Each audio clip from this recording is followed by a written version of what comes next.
depan mari kita konsentrasi penuh sesuai niat masing-masing. Nah, baik. Semua orang asal normal pikirannya, sehat akalnya, pasti ingin hidup sehat, mendambakan hidup sehat, badan sehat. Bahkan yang sekarang sedang sakit pun ingin segera sehat, pulih kembali seperti sedia kala, laksana semula jadi. Kenapa orang ingin sehat Pak Ustadz? Sehat itu enak, sehat itu asyik. Kalau badan kita sakit Bu, tidur aja nggak enak, duduk nggak enak kalau sakit, betul Bu? Jalan nggak enak, apalagi lari. Akan bertambah sakitlah badan ini ketika buka Facebook kawan sedang makan enak di Sungai Hijau.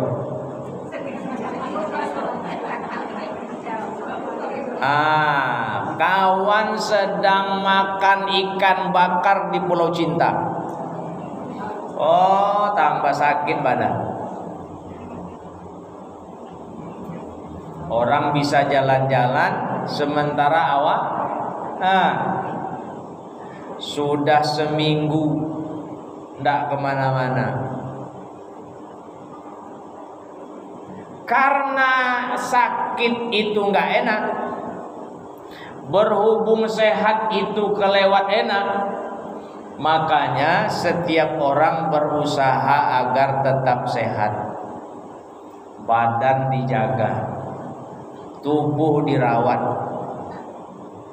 Segala macam usaha dan cara pun dilakukan orang, macam-macam usahanya. Ada yang ikut senam, bahkan ada ibu-ibu bikin grup senam. Mereka sumsum untuk membayar guru senam. Nah, ibu-ibu tuh, kata ibu yang biasanya ibu-ibu yang berduit tuh, komandannya, di rumah aku aja, anak tutup. Ibu-ibu kan pakaiannya sempit-sempit tuh, senam pakai training. Nah, bukan training lapang, training sempit. Oh, karena ingin sehat. Ada lagi yang makan buah dan sayur. Setiap kali makan mesti ada buah, harus ada sayur. Kalau ibu datang ke rumah teman ibu itu, tengoklah, di meja makannya ada buah. Sebelum makan dia makan buah dulu. Nanti makan dia ambil sayur, walaupun hanya potongan mentimun, tapi tetap ada sayur, karena ingin sehat. Ada lagi yang mengkonsumsi suplemen, baik yang dibikinnya sendiri ataupun yang dibeli, baik yang natural, alami, atau yang pabrikan, yang kimia.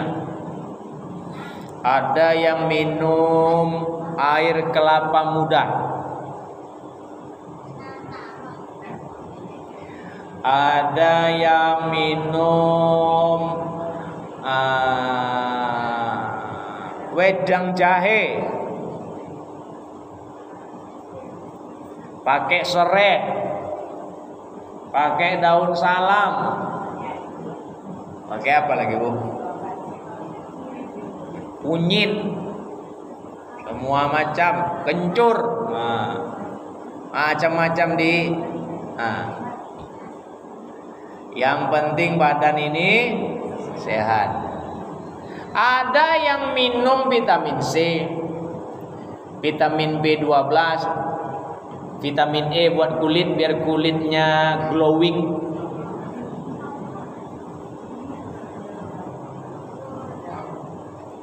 Bahkan ada lagi agar badannya sehat, dia tidur teratur. Jam 10 kalau ibu WA dia atau ibu telepon dia, itu tidak akan diangkat karena dia sudah tidur.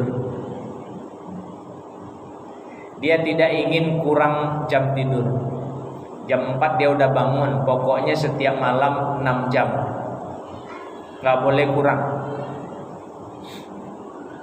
Tidur sehat itu 8 jam, tapi jangan sampai kurang dari 6 jam.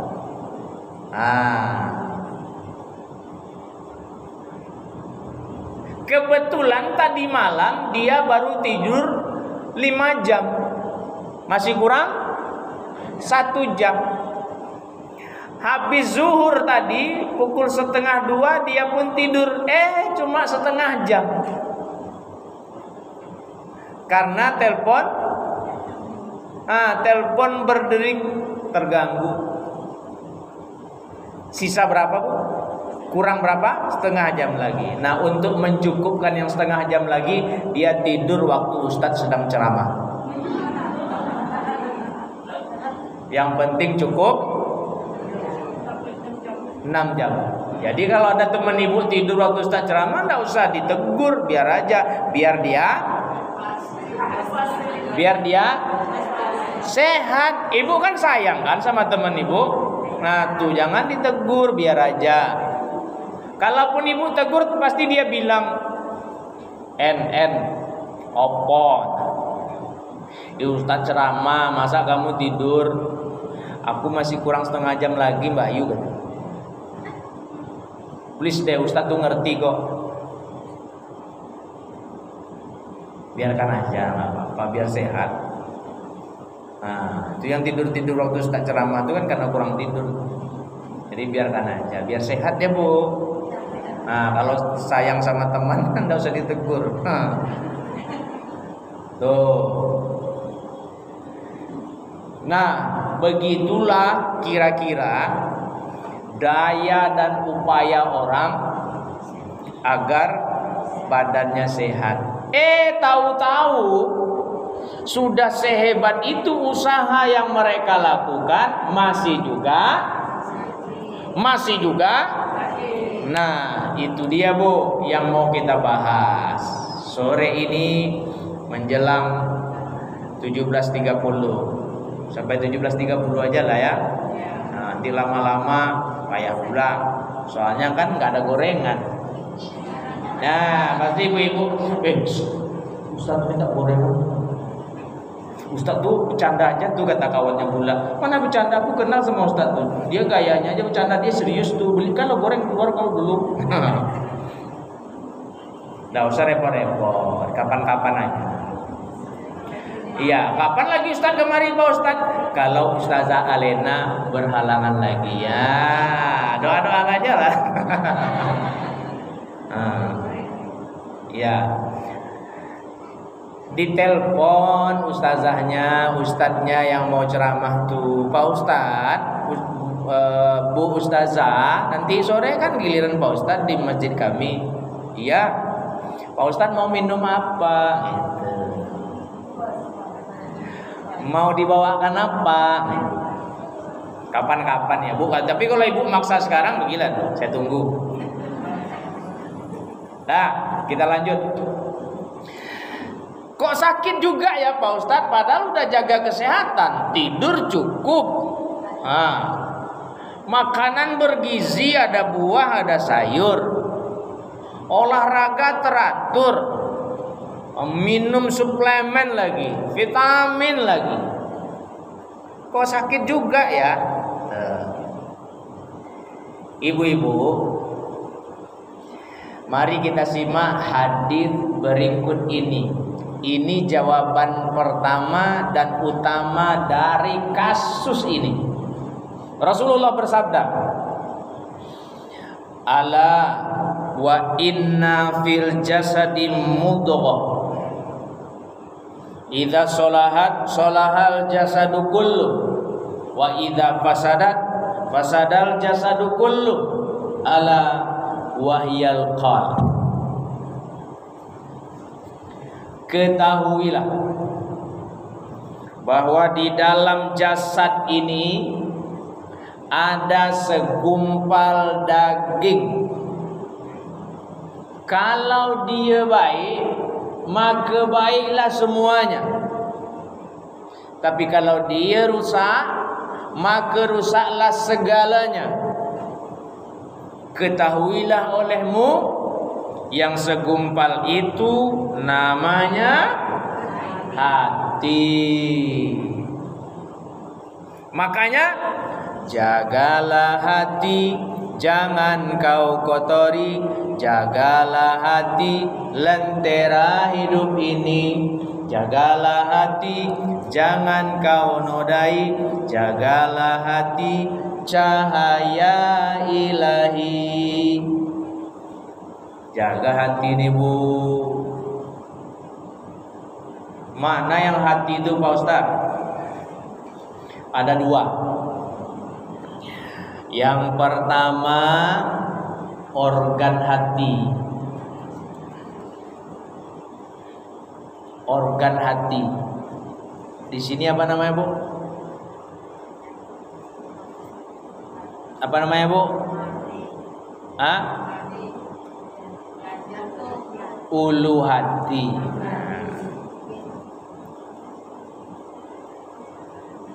Ulu hati. Ulu hati aku sakit.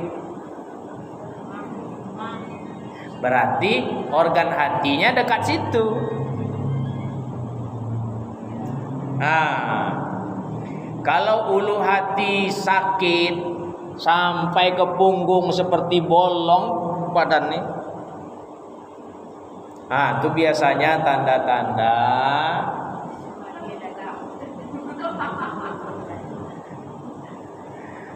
sakit empedu. Empedu.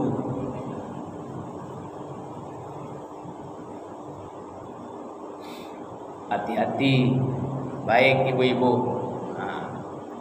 Itu yang pertama, organ hati. Kalau organ hati kita ini sakit Bu, itu otomatis badan ikut sakit. Fungsinya terganggu. Bahasa kerennya disfungsi hati. Fungsi hatinya terganggu. Apa tanda-tandanya Pak Ustadz? Biasanya tanda-tanda umumnya nih, badan menguning. Kulit badannya menguning, kuningnya lain.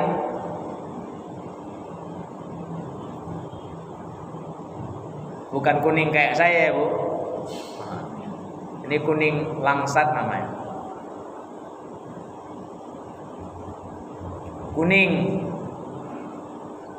Itulah yang disebut oleh orang barat saki.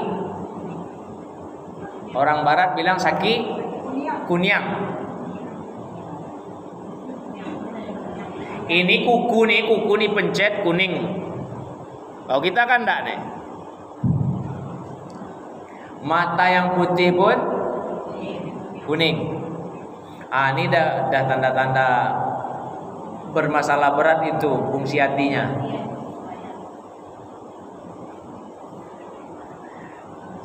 Lumayan lama saya di rumah sakit Bu, 4 tahun tugas. Orang gendut karena memang gendut, dengan orang yang perutnya buncit karena sakit. Apa bahasa kerennya Bu? Liver. Bengkak sini tuh Bu. Kuning badannya tuh.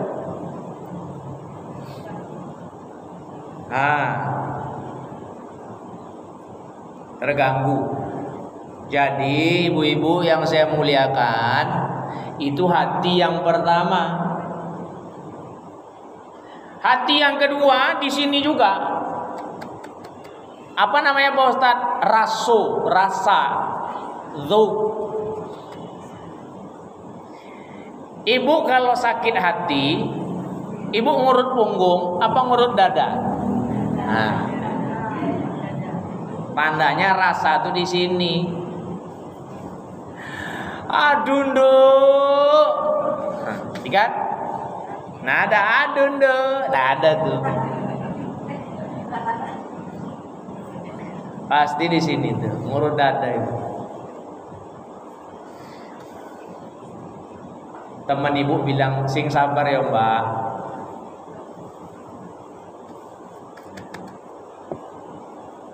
Nah, kalau rasa ini terganggu, badan jadi ikutan sakit. Masa sih Pak Ustadz? Iya. Coba kasih keterangan yang lebih jelas lah Pak Ustadz.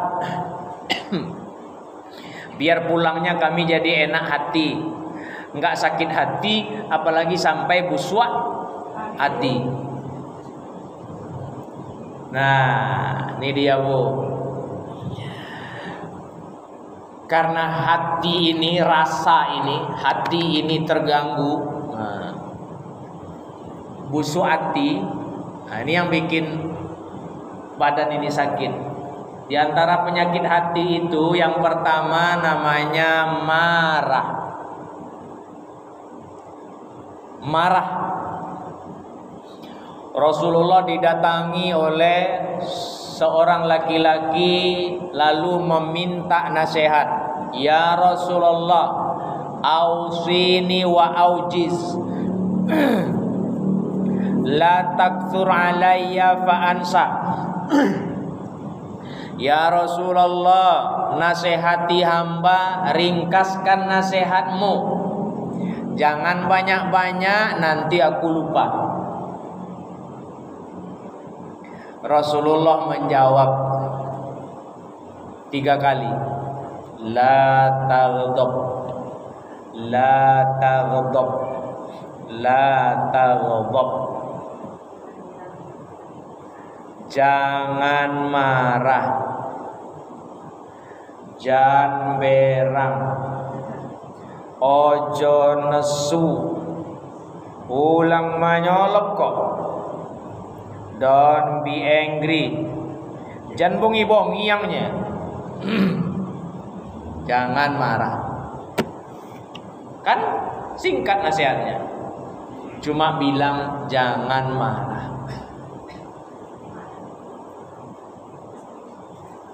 Pak Ustadz, apa hubungannya marah dengan badan aku sakit Pak Ustadz? Bu, orang kalau marah Bu, kerja jantungnya nggak normal, kerja paru-parunya juga nggak normal, kerja ginjalnya terganggu, paru-parunya mompa kencang, orang marah kan? Nah tuh, kerja jantungnya pun nggak normal, paru-paru memompa oksigen, jantung memompa darah, sementara saluran sempit. Nah, airnya pecah. Tubuh.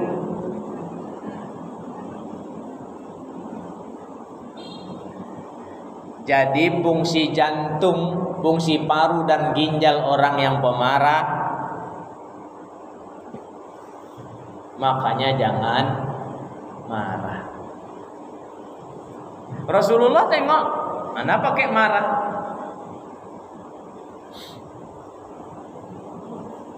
Anas bin Malik bercerita, lama aku tinggal bersama beliau, nggak ada tuh yang namanya beliau marah-marah. membanting pintu, memecah piring, menendang kursi, apalagi sampai memukul bini, nggak ada. Palingan kalau beliau nggak suka dengan apa yang aku lakukan, beliau cuma bilang, Anas kok gitu, kok nggak gini, nah gitu aja. Nggak ada tuh sampai melotot, memaki, mencaci, melecehkan, nggak ada. Makanya beliau sehat.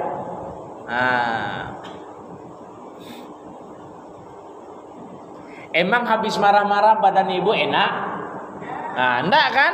Pikiran ibu enak? Enggak juga kan? Ibu sendiri tahu. Enggak enak. Badan enggak enak, pikiran enggak enak.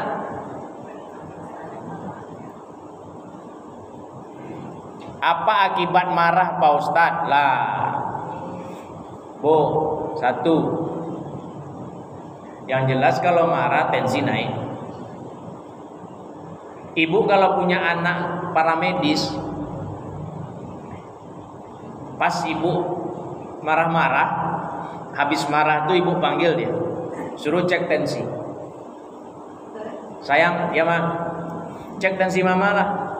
Ngapain ma? Baru ribut sama papa. Cek, naik tensi.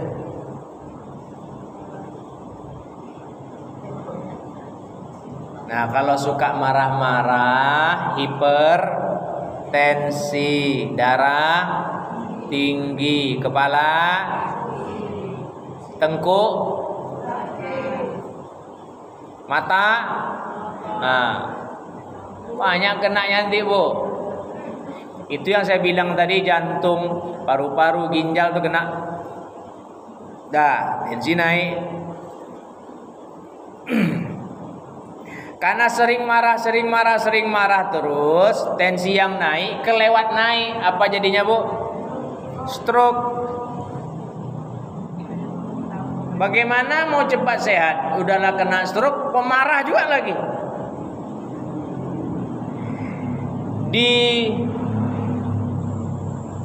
Dibekam nggak mau, apalagi di fasdu. Dibekam atau di fasdu. Tahu fasdu bu?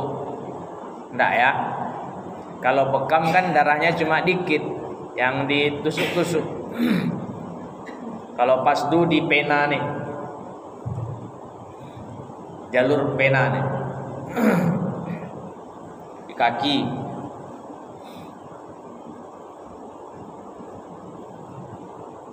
Dibuang darahnya. Kalau yang ini donor namanya, pena siku, itu darahnya bagus. Ini darahnya darah kotor, buang.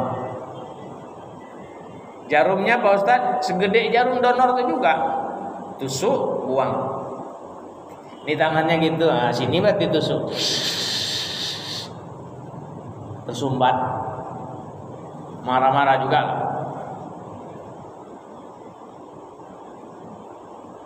Bagaimana ibu ngaji kalau udah kena stroke? Apalagi nyanyi, apalagi nari, bikin video TikTok, mana bisa lagi. Kawan masih enak gitu-gitu. Ibu,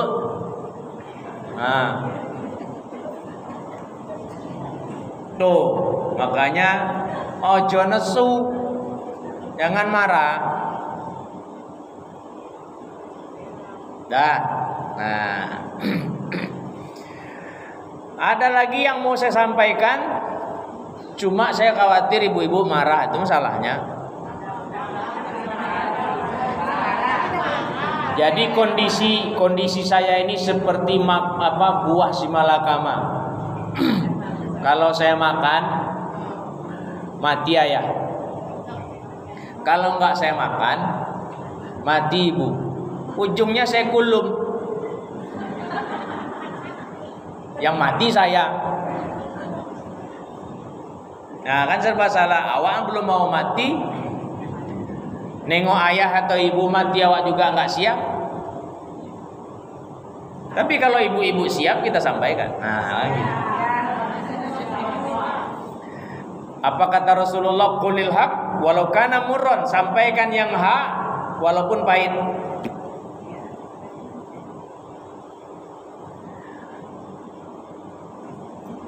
Orang yang sakit gula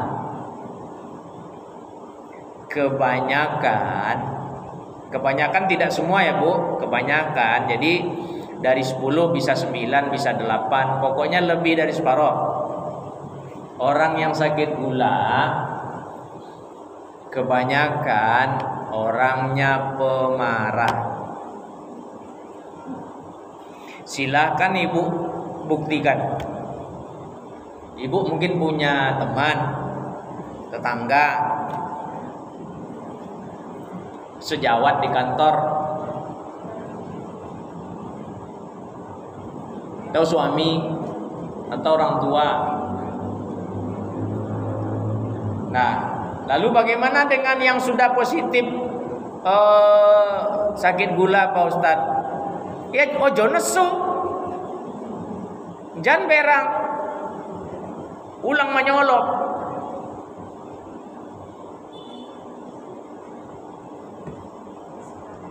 Kalau dia marah, nah coba cek gulanya. Kalau tensi udah pasti naik. Ibu pergi ke kamar, ibu ambil alat cek gula tuh. Cek lah.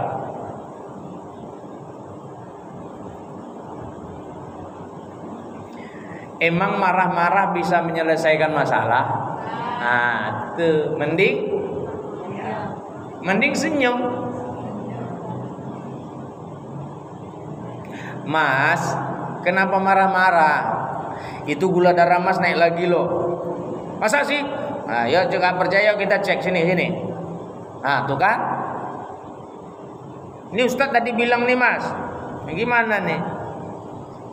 Ya gimana enggak marah Mas kan?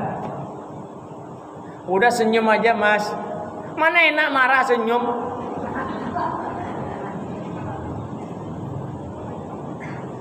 Jangan marah-marah. Dah. Itu yang pertama Bu, penyakit hati yang bikin ibu-ibu dan saya sakit, marah. Sekarang yang kedua. Sudah pukul 17.15 yang situ. Ini 17.16. Yang kedua, iri, dengki. Kalau bahasa agamanya hasad. Agar ibu-ibu mudah memahami, hasad itu senang melihat orang susah. Susah melihat orang senang. SMS namanya. Jadi kalau ada orang susah, dia senang. Kalau ada orang senang, dia susah. Itu orang busuk hati itu Bu. Hasad. Apa kata Rasulullah? Iyyakum wal hasad. Berhati-hatilah kalian dari hasad. Maksudnya Pak Ustadz, menjauhlah dari hasad. Fa innal hasada, karena sesungguhnya hasad itu yakulul hasanat, memakan kebaikan-kebaikan, kama takulun narul hatab, sebagaimana api membakar kayu bakar. Gara-gara ngiri, sirik kalau bahasa gaulnya. Bukan syirik ya Bu, tapi sirik. Nah, akhirnya kebaikan kita hilang. Orang senang, dia yang susah. Kan lucu tuh. Tapi ketika orang dapat kemalangan, oh, yes.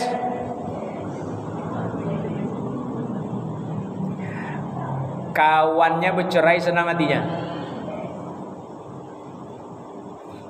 cerai kawannya senang hatinya. Kenapa Pak Ustadz? Karena suami kawannya itu mantan pacarnya dulu. Nggak jadi dengan dia tapi jadian dengan kawannya. Sekarang udah bisa. Oh semangat ya, yes.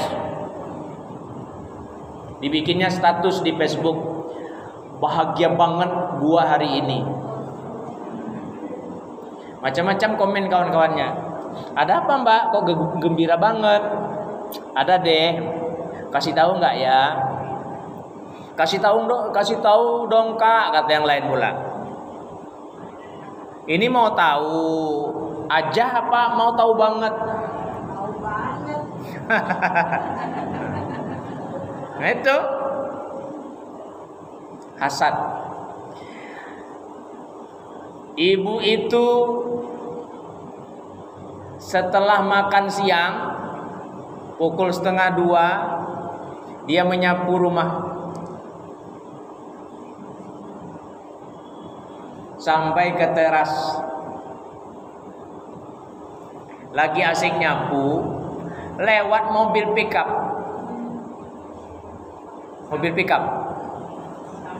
Mobil pickup itu lagi bawa kulkas besar, kulkas baru. Bu, kata yang mas sopir tuh, numpang tanya, rumah Bu Rita yang mana ya?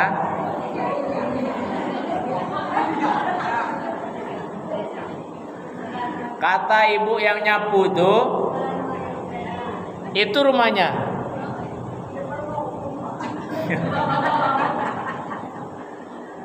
Ada apa ya? Nggak, mau ngantar kulkas ini. Lantaran ibu yang nyapu itu buswa hati, kurang aja cerita tuh. Patang wak cerita-cerita kulkas, inyolo dulu balik kulkas. Orang kalau busuk hati ngomongnya kan, mana ada wajah manis bu, mana ada orang kurang aja Sita tuh, mana ada gitu. Pasti sama muka-mukanya wajahnya berantakan.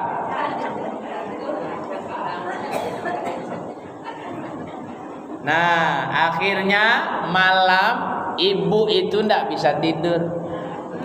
Karena setiap kali matanya ditutup nampak Rita dan kulkasnya. Susah tidur itu penyakit. Apa namanya bu? Insomnia. Penyakit. Akhirnya besok pagi ibu yang nyapu tadi itu pakai koyok. Laura turu. Raiso turu, nggak bisa lalu balik. Ibu itu tetap kerja karena anak-anak kuliah sekolah, nyapu lagi. Nyapu kali ini tetangga sebelah kedatangan mobil dari showroom. Mobil baru, tetangga sebelah. Apaan tuh mas? Kata ibu tuh nanya sama yang ngantar tuh. Ini ngantar mobil ibu sebelah nih, Bu EN.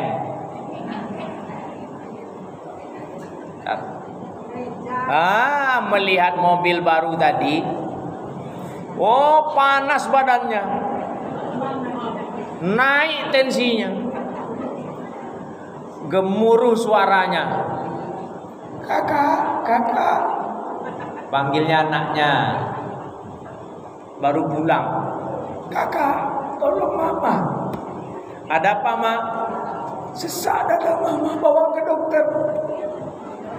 Bawa ke dokter. Kata dokter, ibu mesti dirawat. Nah, kemana? ICU. ICU. You can see me. You cannot see me, I can see you. Masuk ICU.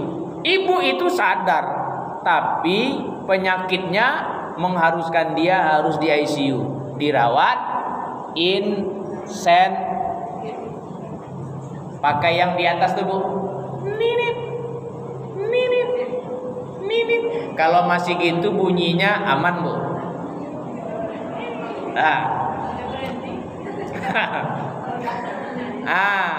Udah 3 hari nggak kurang.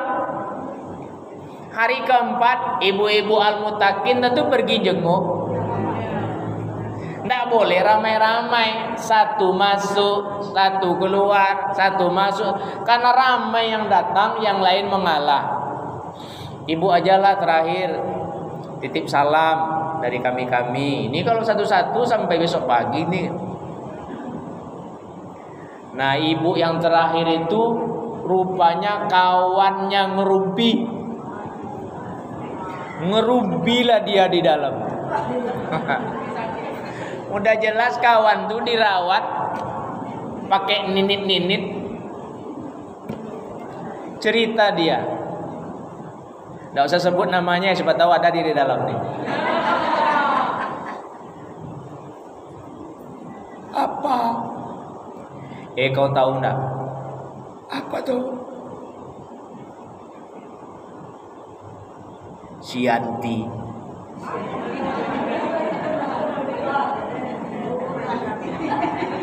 Ini anti palas ya, Bu? Iya. Si Yanti dia udah dapat suami baru. Kaget dia. Apa? Orang busuk hati lah namanya. Ada yang tadi ini satu bunyinya heboh, perawat lari-lari ilir mudik. Dokter datang ke ruangan tuh. Gara-gara busuk hati tuh, gara-gara hasad. Masa orang yang beli kulkas kita yang nggak bisa tidur, lah hubungannya opo coba? Nggak ada hubungannya kan? Masa orang yang beli mobil kita harus masuk ICU? Masa kawan nikah lagi nggak boleh? Orang kawan itu udah lama sendiri, dia ingin punya tempat untuk mengabdi, ingin tua punya teman. Kan jadi teman biasanya suami istri ini kalau udah tua kan jadi teman. Teman duduk walaupun nggak ada cerita di depan. Sampai zuhur tuh, Bu. Mbah tuh gitu aja. Iya. Mbah Putri, Mbah Uti gitu juga. Dia orang udah tua-tua, udah dengar azan. Masuk kita lagi. Masuk. Cucu lalu lalang aja. Neng ditengoknya aja mbahnya tuh, Mbah Akung sama Mbah Uti. Nggak ada ditanya-tanya, Mbah udah makan? Nggak ada tuh. Makan-makanlah, mati-matilah situ. Nah, tuh makanya butuh teman. Masa kawan nikah lagi kita yang mati? Nah, itu karena busuk hati itu, Bu. Jadi terakhir ibu-ibu, mari jaga hati. Nggak usah ngiri sama rezeki kawan. Tapi Pak Ustadz, tapi apa? Dia banyak betul hartanya. Udah, itu sudah diatur oleh Allah. Hartanya banyak supaya dia berbagi dengan yang sedikit. Kita yang nggak punya apa-apa teruslah berusaha. Proses usaha kita itulah yang dapat nilai dari Allah. Ibu-ibu mau besok pagi semua rumah di Pekanbaru ini, semua rumah besok pagi lemarinya berisi emas batangan. Semua rumah. Coba ibu jawab dengan jujur. Kehidupan berjalan enggak? Kan enggak tahu dah ibu-ibu. Pagi itu begitu bangun, buka lemari, heboh. Asik menghitung emas batangan. Perut lapar. Ibu mau beli lontong ke tempat biasa. Buka enggak? Akhirnya ibu pergi agak jauh. Minyak motor habis. SPBU buka enggak? Anak kita yang mencet-mencet di SPBU itu enggak datang lagi. Karena dia sibuk ngitung. Nampak? Ibu mau masak nasi. Masak nasi aja lah daripada beli lontong. Kedainya tutup. Beras habis. Ibu ke kedai beras. Ada enggak orang jual beras? Yang jual beras itu tutup. Nangis-nangis ibu, tolonglah. Maaf kak, ini stok untuk kami lagi. Akhirnya kita harus beli ke Siak, ke Tembilahan, ke Sumbar, paling dekat ke Kampar. Pakai apa? Sana. Ibu pulsa habis, ibu mau pakai telepon Pak Ustaz? Telepon, pulsa habis. Kedai pulsa buka enggak? Enggak, ngapain juga buka. Yang punya kedai itu tutup. Apa jo dijual lagi katanya. Ratolah sebanyak kok katanya. Nampak? Itu makanya dibikin oleh Allah hidup tuh begini. Ini yang bikin indah tuh. Ibu-ibu kan enggak sama nih. Nah, warna-warni ini yang bikin indah tuh. Kalau ibu pakai seragam semua, nah kan enggak asik. Sama aja membiru, menghijau, menghitam, menguning, merah. Nah, kalau ibu-ibu tersinggung maafkan saya. Kalau belum tersinggung Pak Ustaz, tolonglah tersinggung.